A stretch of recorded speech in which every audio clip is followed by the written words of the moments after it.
Selamat pagi bagi kita semua.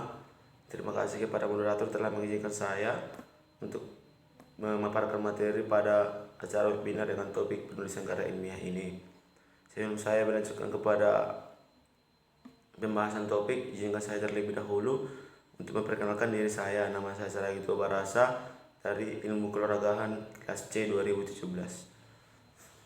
Baik, yang sebelum kita masuk kepada cara penulisan karya ilmiah yang baik, ada baiknya kita mengetahui apa itu pengertian tentang karya ilmiah. Karya ilmiah itu merupakan karya tulis yang dibuat untuk memecahkan suatu masalah dengan landasan teori dan metode-metode secara ilmiah. Biasanya, karya ilmiah itu berisikan fakta, data, solusi mengenai suatu masalah yang dapat diangkat dan dijadikan menjadi suatu penulisan karya ilmiah. Adapun struktur-struktur penulisan karya ilmiah, yang pertama itu yaitu pendahuluan. Bagian pendahuluan dapat berisi dasar-dasar penelitian ilmiah yang dapat dilakukan atau masalah apa yang dapat diangkat dan mekanisme penyelesaian masalah itu. Yang kedua, isi dan pembahasan. Bagian isi dan pembahasan ini bisa terdiri dari suatu atau lebih dari satu bab. Jumlah bab pada bagian ini tergantung seberapa pelik atau seberapa banyak pembahasan dari bahan penelitian tersebut. Yang ketiga, kesimpulan. Bagian dari kesimpulan ini berisikan kesimpulan dari analisis pada bagian isi dan pembahasan. Kesimpulan yang disampaikan pada bagian ini berupa penjelasan singkat, padat mengenai hasil analisis.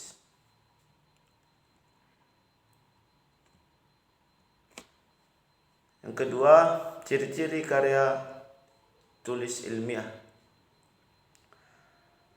Ciri-ciri penulisan karya ilmiah ini dapat dipahami antara lain: 1. Reproduktif.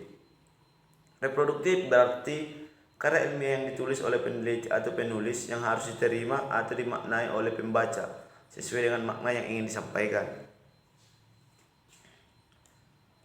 Yang kedua, tidak ambigu.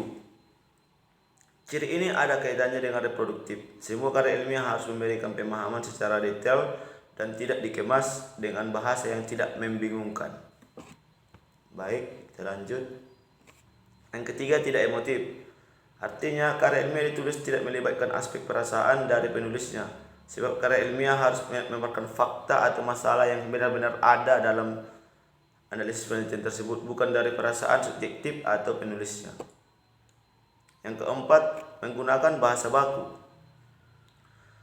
Penulisan karya ilmiah harus menggunakan bahasa baku agar mudah dipahami. Penggunaan bahasa baku itu meliputi aspek penulisnya, mulai dari penulis sumber, teori hingga penulisan kesimpulan. Menggunakan kaidah keilmuan. Penulisan karya ilmiah harus menggunakan kaidah keilmuan atau istilah-istilah akademik dari bidang penelitian si penulis. Bersifat dekoratif. Artinya penulisan karya ilmiah harus menggunakan istilah atau kata yang memiliki satu makna. Artinya penulis harus menunjukkan keruntutan pikiran yang logis, kecermatan penelitian.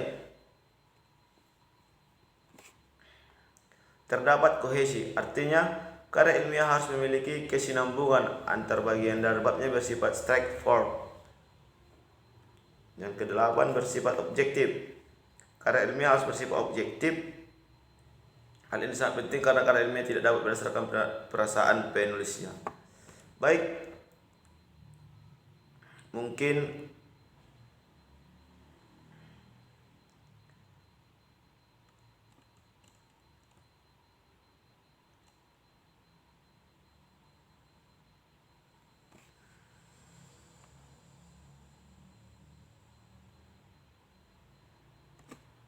itulah penjelasan yang bisa saya sampaikan terhadap penulisan karya ilmiah yang baik dan benar. Apabila ada pertanyaan atau penjelasan yang kurang jelas, mohon ditanyakan. Dan apabila ada kata yang salah atau pengucapan yang salah dari saya mohon maaf. Saya lanjutkan kepada moderator. Terima kasih.